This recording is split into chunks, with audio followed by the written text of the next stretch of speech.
बिस्मिल्लाहिर्रहमानिर्रहीम। उम्मीद कि आप सभी खैर आफियत से होंगे।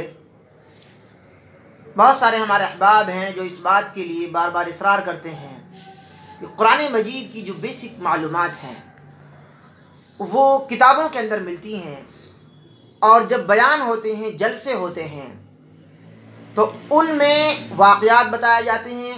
कुरान मजीद की जो बेसिक सवालात हैं जो बच्चों को हम बता सकते हैं, ख़ुद भी याद करें, बच्चों को भी मालूम होनी चाहिए, वो मालूमात हम और आपके पास होनी चाहिए। उनको हम किताबों में पढ़ नहीं पाते हैं, या पढ़ पाते हैं तो ऐसी किताबें हमें मिलती हैं कि उन किताबों में सही तरीक़े से तखरीज के साथ में मुकम्मल सही नहीं लिखा होता है। इसलिए आज की ये सीरीज़ हम चालू कर रहे हैं कुरान मजीद की मालूमात के नाम से।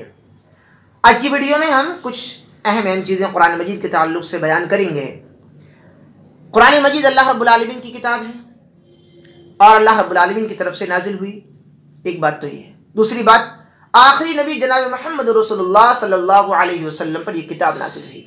कुरान मजीद अपने आप में एक मुअजिज़ा है। कुरान मजीद की तिलावत करना इबादत है।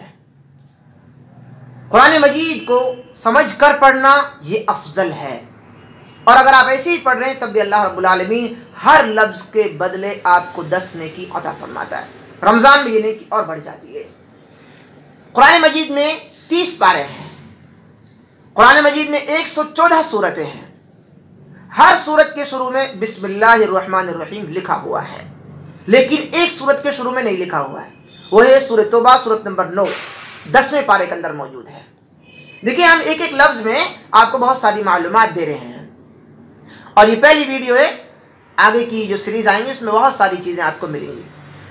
मालूम हुआ कि 114 सूरतें हैं और हर सूरत के शुरू में बिस्मिल्लाहिर्रहमानिर्रहीम लिखा हुआ है, लेकिन सूरह तौबा के शुरू में बिस्मिल्लाहिर्रहमानिर्रहीम नहीं लिखा हुआ है। अब कितनी बिस्मिल्लाह हो गई? 113। लेकिन फिर भी हम कह सकते हैं कि 114 बिस्मिल्लाह है, क्योंकि आप जाएंगे सूरह नमल में सुलेमान अलैहिस्सलाम ने जो बिल्किस की जानिब जो ख़त लिखा था, उस ख़त के शुरू में बिस्मिल्लाहिर्रहमानिर्रहीम लिखा हुआ है। अगर हम देखें कि बिस्मिल्लाहिर्रहमानिर्रहीम को गिने कुरान मजीद के अंदर तो आपको 114 ही हो जाएंगी वो, हालांकि सूरह तौबा के शुरू में नहीं है। जब हम कुरान मजीद का हवाला देते हैं, किसी आयत के बारे में कोई आलिम आयत पढ़ता है और आपको बताया कि यह आयत फला जगह पर है, तो पारे से कभी हवाला नहीं देता है कोई भी, इसलिए कि पारा अलग है और जो हवाला देने का सही तरीका है वो सूरत का होता है, क्योंकि आयत सूरत की होती है, पारे की नहीं होती है। अब जैसे हम आपको बताएं, आपकी जो सूरत याद है, जैसे अल्हम्दुलिल्लाह रब्बिल आलमीन है, ये सूरह फातिहा है इसका नाम, और इसके 6 नाम और भी हैं, लेकिन ये सूरह फातिहा है। अब सूरह फातिहा की मैं आपके सामने आयत पढ़ूँ, इहदिनस सिरातल मुस्तकीम, आपसे मैं कहूँ कि ये सूरह फातिहा की आयत नंबर इतनी है, तो आप फ़ौरन ढूंढ लेंगे। लेकिन अगर मैं कहूँ कि पहले पारे में, तो पहले पारे में अगर मैं आपको बता दूँ, यानी ये 5वीं आयत है। अब आप सूरह बकरा में भी आ सकते हैं, क्योंकि सूरह बकरा की भी आयत नंबर 5 मौजूद है। इसलिए आयत होती है सूरत की और हवाला दिया जाता है सूरत के नाम से। तो हम कहेंगे आपको सूरह फातिहा सूरत नंबर 1 आयत नंबर 5।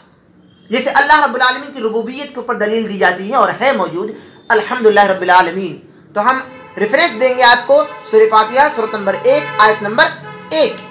इस अंदाज में समझते हैं हम, जैसे वत्तबउ मतलु शयातीन अला मुल्क सुलेमान, तो हम हवाला देंगे कि सूरह बकरा सूरत नंबर 2 आयत नंबर 102।